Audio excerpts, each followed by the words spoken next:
think it's really important not just to look at gender in isolation, and as Allison mentioned, that the intersectionality of other marginalized groups is incredible to think that it's cost, it's time, it's transportation, layer on gender, where they have, you know, a lot of young girls in marginalized communities have domestic duties that they would, you know, taking care of their siblings, so their time is crunched. Never mind when you look at, there's cultural acceptance of girls in sport.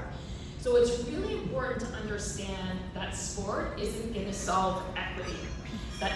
We have to speak to the social services, like I run Big Brothers Big Sisters, we have access to these vulnerable youth. However, even though Jumpstart does a really good job of providing financial support for a young person to play sport, how do they get there? Who's their fan in the stand when they're coming from a family perhaps that has a single parent household who's working 3 jobs and just barely making ends meet?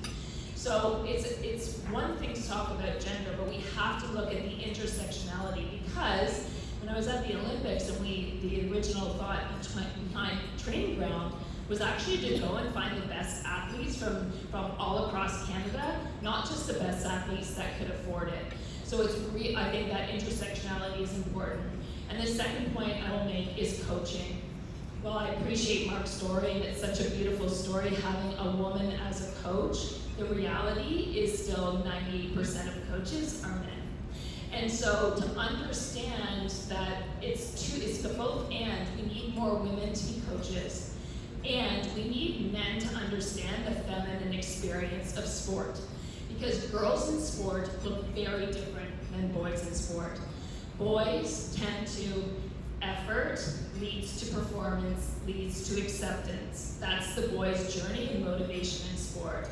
For girls, it's acceptance leads to effort, leads to performance. So if we don't have a safe environment for girls to play sport led by the coach, led by the club, led by the PSO, led by the MSO, girls will drop out at an inordinate rate, which is 6 to 1 to boys.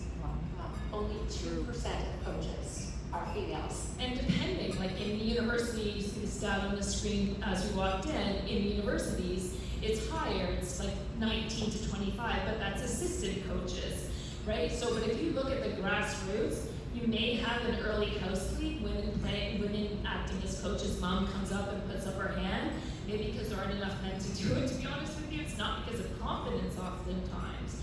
But if I look at, you know, Coaching Association of Canada, really working hard and keeping girls in sport, which is the body of work that I did with Jumpstart and Respect in Sport, we need to educate men on how to coach girls, because it's injuries, it's relationship injuries, it's favoritism, there's a lot of patriarchy as girls play sport, and that will absolutely ensure that they drop out and find something else to do.